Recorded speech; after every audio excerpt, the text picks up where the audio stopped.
So dear student, welcome to my class. आज की class में हम श्रोडिंगर वेव इक्वेशन को डिस्कस करेंगे। आज हम time dependent Schrodinger wave equation को डिस्कस करेंगे। हम पहले वन डायमेंशन और फ्री पार्टिकल को लेके पूरा अपना सेटअप करेंगे, पूरा समझेंगे कैसे बेसिक फिजिक्स को हम यूज़ कर रहे हैं। उसके बाद हम इसको एक्सटेंड करेंगे बाकी थ्री डायमेंशन और विद इन फोर्स में जब ये इन्फ्लुएंस होता है किसी पार्टिकल पे उसके ऊपर। तो क्लास स्टार्ट करने से पहले आपसे हम्बल रिक्वेस्ट है कि मेरे इस चैनल को ज़्यादा से ज़्यादा नंबर में सब्सक्राइब करें और बेल आइकॉन ज़रूर दबाएं जिससे आपको टाइमली नोटिफिकेशन मिलता रहे। तो अब अपना क्लास आज का स्टार्ट करते हैं।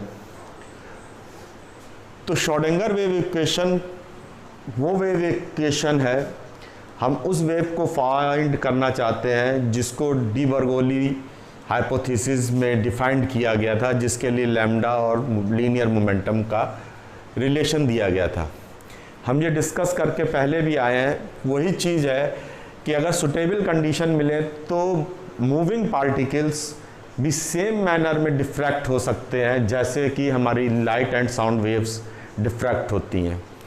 और हम ये भी जानते हैं कि practically lambda equal to h upon p relation particles के साथ रिलेटेड वेव्स के लिए भी ट्रू होता है और उनके लिए भी लाइट एंड साउंड जैसी वेव के लिए भी ट्रू होता है। तो हम ये कह सकते हैं कि एक पार्टिकल जो थ्री डायमेंशन स्पेस में है और जिसको हम अनसर्टेनिटी प्रिंसिपल के दायरे में रहते, जिसकी पोजीशन को हम शार्पली डिफाइन कर सकते हैं, मतलब रिलेटिव है, हमें कंस्ट्रेन हमारा वही है अनसर्टेनिटी प्रिंसिपल। तो हमारी accuracy delta x multiplied delta y multiplied delta z जब तक वो अनसर्टेनिटी प्रिंसिपल के रेंज में रहे, उसके एम्बिट में रहे। तो इसको हम एक वेव पैकेट की तरह बता सकते हैं। एक वेव पैकेट को ये रिप्रेजेंट करता है। तो वेव पैकेट बेसिकली एक वेव मोशन की ही फॉर्म है। ये बस थोड़ा सा डिफर करती है, वेव मोशन ही होता है लेकिन इसमें एम्पलीट्यूड एक पर्टिकुलर जगह बहुत हाई होता है, रेस्ट में वो एम्पलीट्यूड नहीं होता, नेग्लिजिबल होता है। तो ये एक हम वन डायमेंशन में कंसीडर कर रहे हैं। ये एक हमारा डेल्टा एक्स इधर हमने दिखाया साई है, साई का एम्पलीट्यूड। तो साई जो है यहाँ वो वेव फंक्शन है जिससे कि हम उस पर्टिकुलर मूवमेंट पे उस पर्टिकुलर पार्टिकल को डिफाइंड कर रहे हैं, उसकी प्रॉपर्टीज़ को डिफाइंड कर रहे हैं। तो ये जहाँ पे बहुत हाई एम्पलीट्यूड है, ये बहुत थोड़ा सा स्पेस है और इस हाई एम्पलीट्यूड एरिया में ही हमें अपने पार्टिकल्स के मिलने की संभावना होती है। तो ये वेव पैकेट एक टिपिकल वेव मोशन है in which amplitude of the wave is very large in small region. ये स्मॉल रीजन फिर वही delta x multiplied delta Y delta Z के ऑर्डर का होगा और बाकी रेस्ट में ये नेग्लिजिबल होगा। तो अगर हम वन डायमेंशन के लिए अपने को रिस्ट्रिक्ट कर रहे हैं जैसे हमने यहाँ किया है, तो एक वेव पैकेट हमें कैसे मिलेगा? जब हम प्लेन वेव्स का सुपर इम्पोजिशन करेंगे तब हमें एक वेव पैकेट कंस्ट्रक्ट हो जाता है। तो अगर हम मैथमेटिकली उसको रिप्रेजेंट कर सकते हैं या कंस्ट्रक्ट कर सकते हैं, साई एक्स टी के लिए 1/√2 पाई इंटीग्रेशन की लिमिट लगाइए -इन्फिनिटी टू +इन्फिनिटी। अगर ये पूरी रेंज ले लें तब प्रोबेबिलिटी हमारी उसी के बीच में, अगर वन डायमेंशन है तो पार्टिकल मिलने की होगी। ए के ई की पावर आई ब्रैकेट में के एक्स -ωt डी के, ये हमारा वेव पैकेट है। तो हमारे डिस्कशन से ये क्लियर है कि हम बात कर रहे हैं कि एक वेव की। तो जब हमारा सारा कंसंट्रेशन वेव है तो वो वेव हम कैसे बता सकते हैं? तो अगर हम एक सिंपल वेव लें जो प्लेन वेव है, वो मोनोक्रोमेटिक वेव है जो इस इक्वेशन से रिप्रेजेंट होती है ए ई की पावर आई के आर -ωt। तो ये वेव क्या रिप्रेजेंट करती है? ये वेव एक्सियल डिस्टर्बेंस को रिप्रेजेंट करती है जहाँ पे लैम्डा 2π/k है, k वेव नंबर है। ये उसी डायरेक्शन में ट्रैवल करती है वेव जिस डायरेक्शन में वेव वेक्टर के पॉइंट करता है। और द एंगुलर फ्रिक्वेंसी ओमेगा जो है इसकी जो कांस्टेंट वेलोसिटी है, ये जो जिस स्पीड से जिस वेलोसिटी से ये ट्रैवल कर रही है वो कांस्टेंट वेलोसिटी ओमेगा अपॉन के है। तो एंगुलर फ्रिक्वेंसी ओमेगा और एनर्जी के बीच में और वेव नंबर और linear momentum of that particle के बीच में हम रिलेशंस निकाल सकते हैं। पहला रिलेशन आइंस्टीन ने दिया था जब उन्होंने फोटो इलेक्ट्रिक इफेक्ट को एक्सप्लेन किया था, और दूसरा रिलेशन हम अभी अपने पिछले सेशंस में डी बर्गोली हाइपोथेसिस में डिस्कस करके आ रहे हैं।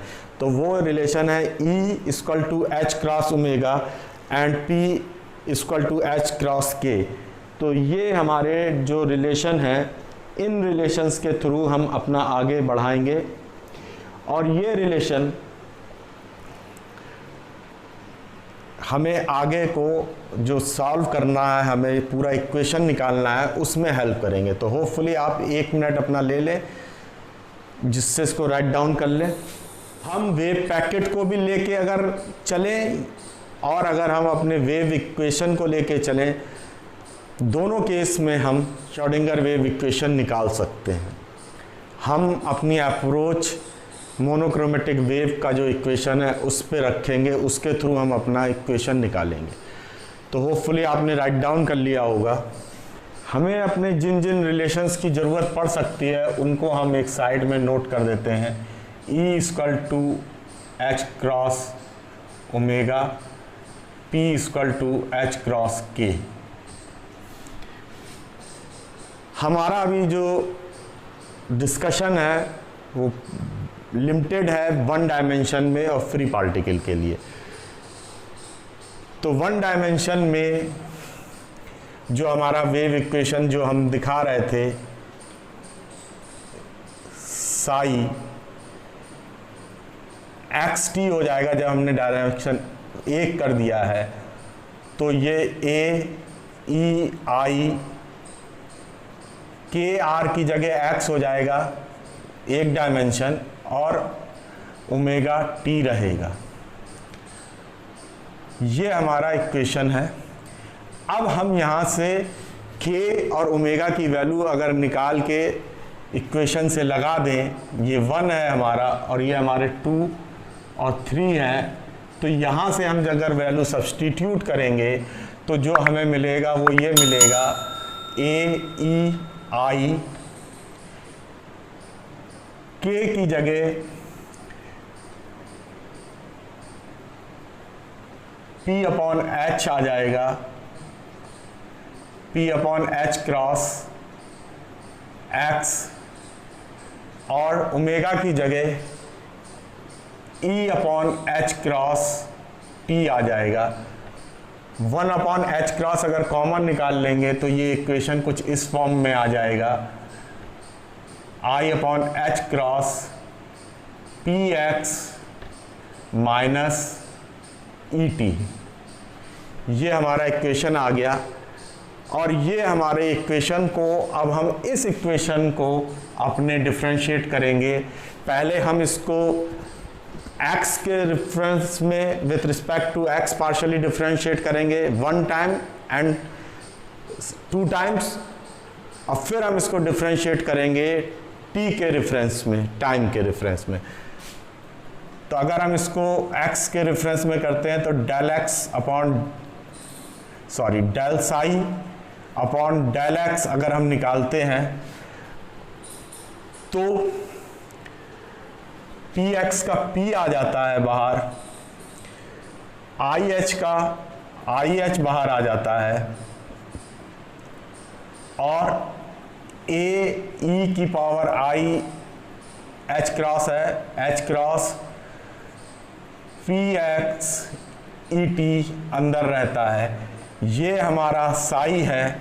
इसको साई अगर फिर से लिख दें तो हमारा इक्वेशन ये साई है, तो साई वहाँ पे लिख दें तो P I H cross Sai हो जाता है। तो हम क्या करेंगे, इसको इधर ले जाएंगे, पी साई इधर छोड़ देंगे, तो H upon H cross upon आई del psi upon del X बराबर पी साई।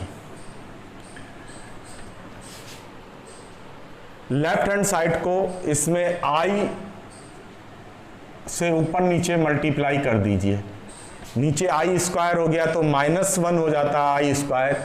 तो अब ये हमारा इक्वेशन इस फॉर्म में आ जाएगा कि p psi equal to minus i H cross del psi del t, ये हमारा डेल साई डेल एक्स, ये हमारा इक्वेशन आ गया। हम इसको फिर यहाँ रख लेते हैं, हमें ज़रूरत पड़ेगी p psi minus i H cross del psi del x, ये फोर्थ इक्वेशन हमारा आ गया। अब हम इसको पहले करने से पहले फिर अगर हम इसको करें तो जो हमारा ये था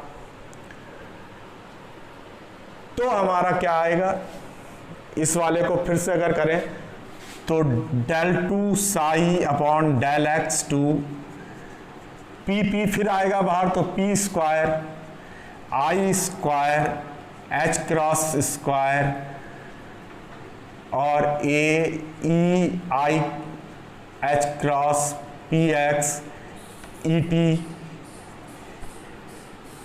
फिर से हमारा ये साई हो जाएगा तो P square minus upon H square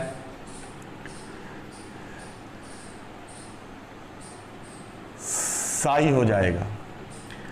उधर अगर हम ले जाएं माइनस भी उधर ले जाएं तो हमारे पास आ जाएगा minus h square del two psi del x two बराबर p square Sai.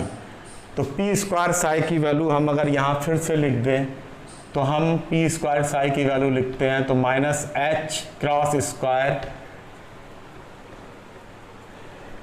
Minus H cross square del two psi upon del x two, ये हमारा फिफ्थ इक्वेशन है। फिर से हम इसी इक्वेशन को अगर हम डिफरेंशिएट करें, पार्शियल डिफरेंशिएट करें with respect to time t, तो हमें क्या मिलेगा, del psi upon del t.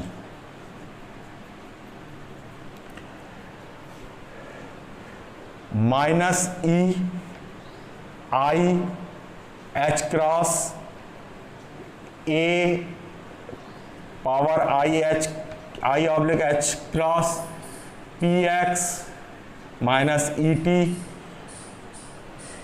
ये फिर से साई हो जाएगा इतना पोर्शन, तो हम लिख सकते हैं minus e I H cross Sai. Minus symbol के साथ वापस बाहर चले जाएं, हम क्रॉस करें तो माइनस एच क्रॉस अपॉन आई डेल साई डेल टी बराबर ई साई। ऊपर नीचे आई का मल्टीप्लिकेशन कर दें तो minus i H cross i into i square minus 1 minus minus plus हो गया del psi upon del t e psi. तो बेसिकली ई साई की वैल्यू हमें यहाँ मिल गई, ई साई बराबर i H cross del psi del to.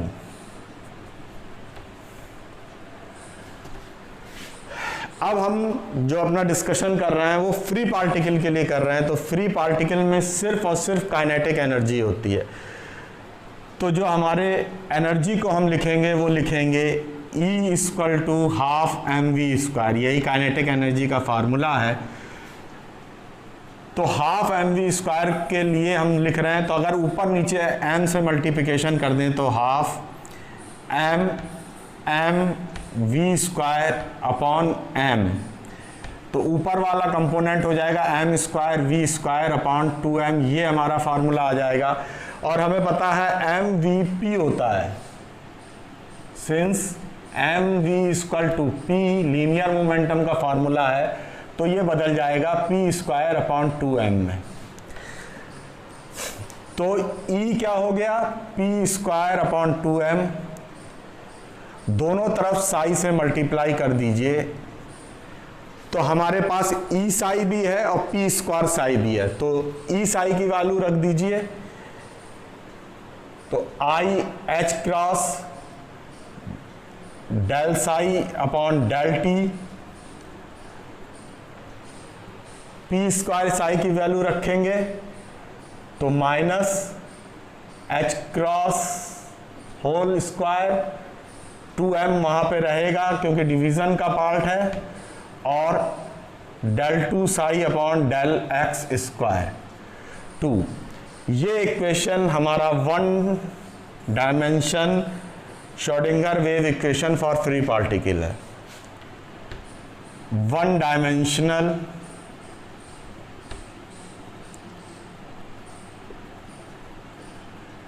Time dependent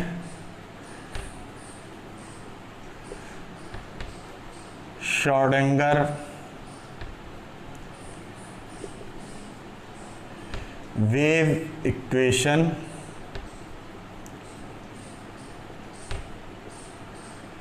for free particle. तो हमने ये अपना फ्री पार्टिकल के लिए श्रोडिंगर वेव इक्वेशन निकाल लिया।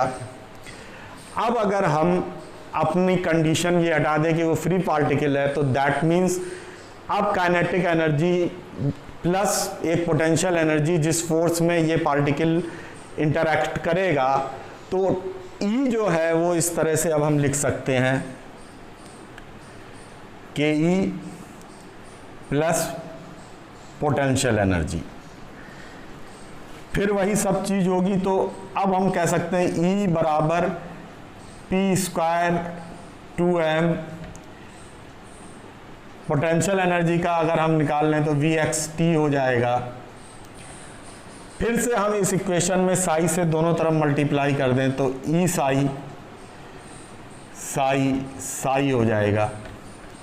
ये फिर वही इक्वेशन आ जाएगा हमारा I H cross del psi upon del T equal to minus H cross whole square upon 2m del two psi upon del x two plus V X T psi. ये हमारा जो इक्वेशन है ये 1 dimension 1 dimensional time dependent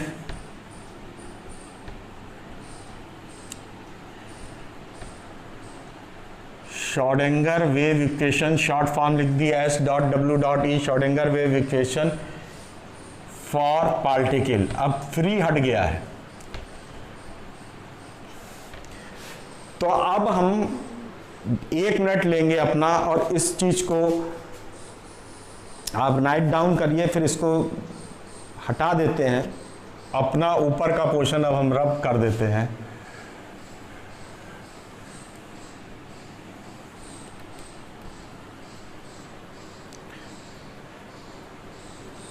तो अब हम इस फार्मूले को 3 डायमेंशनल स्पेस में कैसे लिख सकते हैं, तो वो ये है I H cross del psi del T equal to minus H cross square upon 2m,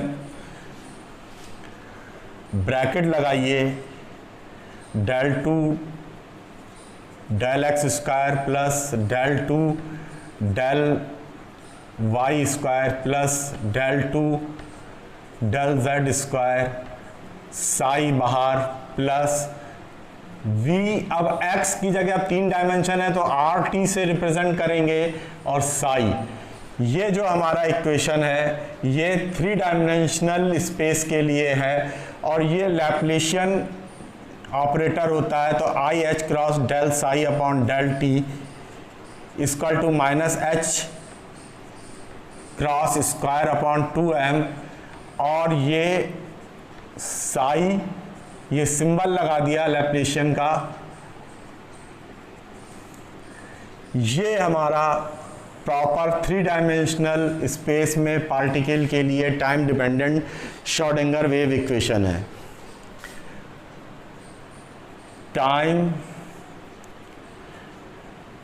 time dependent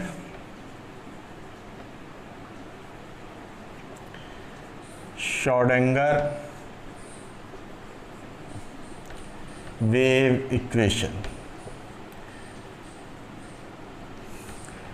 तो हमने अपने वेव इक्वेशन को फाइंड कर लिया है और इसकी सिग्निफिकेंस हम लास्ट में डिस्कस करेंगे कि श्रोडिंगर वेव इक्वेशन और वेव फंक्शन की क्या सिग्निफिकेंस है विथ रिस्पेक्ट टू हमें केमिस्ट्री, वो हम बाद में डिस्कस करेंगे जब ये दोनों तरह के इक्वेशन हम फाइंड आउट कर लेंगे उसके बाद। तो आज का क्लास यहीं फिनिश होता है। तो kindly share, like and subscribe my channel. So thanks to all of you. Have a nice day.